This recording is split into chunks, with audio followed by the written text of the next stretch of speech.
was also standing at one point in front of well, when it first happened, I was literally out of the physical realm and in this place that was more real than this.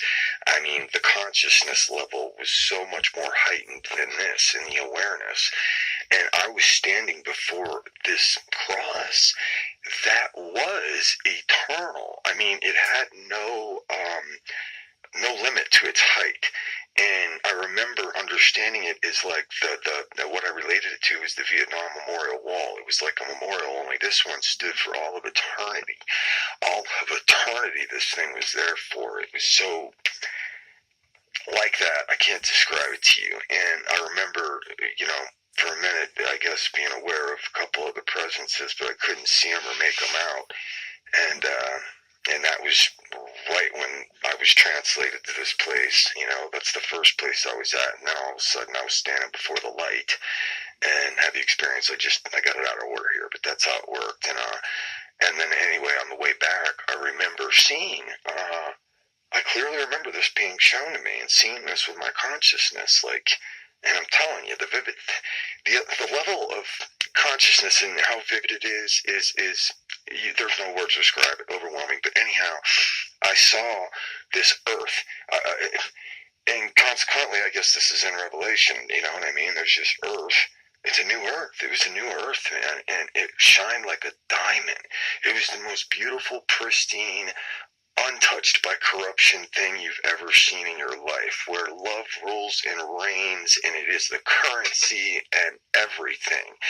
And the light of God, the light that I was just standing in front of, my Father, was like a big arm that reached out and it held this earth in its hand, and it lit the earth up. I mean, there was no need of a sun or a moon or any of that, and it didn't rotate or spin like it does now. It was just like put in place, and God's hand and God's love was holding it there, and its arms, its hands was just wrapped around the whole thing, and its light lit up the whole thing. But anyhow, and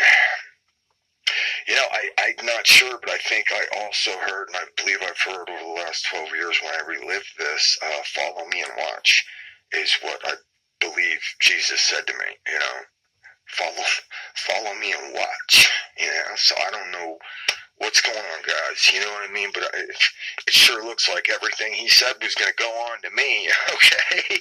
When I look over my head at the geoengineering program that is happening, and the fact that the earth and everything is being killed right now, and everything in Revelation is happening, it's pretty clear to me that that's what time it is. And I hope by sharing this story with you guys that it'll encourage you to accept this free gift that I did. I mean, you know what I mean? I don't know who made up these rules that all of a sudden you got to attend a church or this, that, or the other. You know what I mean? I don't know about all the religious crap. All I know is this is the genuine experience I've had in my life. And this has been my truth. I simply trusted Christ like a child. And I believe it was something from Romans. I should know this. I apologize. Again, I'm not very religious, but it's from Romans, and I can basically paraphrase it for you. It's it was the wage of sin is death. The free gift of God is eternal life through Jesus Christ. And I'll never forget being raised in religion, hearing that free gift and being offered that free gift and feeling like there was strings attached. You know what I mean? I'm like, wait a minute, But it stayed with me, this offer that came into my life and this card, and it stayed with me for quite a while, and it was like speaking to me for some reason, and I accepted it, you know what I mean? Like I said, I understood for me like a child that what was done on that cross was done for me, and you know what I mean? I'm not going to question God's methods and all this stuff. Just like a child, I believed and understood that that's was done for me, and I accepted it, and I saw that he loved me, and I loved him too. It's like these two acts of compassion or love or mercy, if you have them within you, are going to be drawn towards one another or something, And if you're not of that nature, I guess you'd be repelled, and you wouldn't even understand what I'm talking about right now. You'd be making fun of me, you know what I'm saying?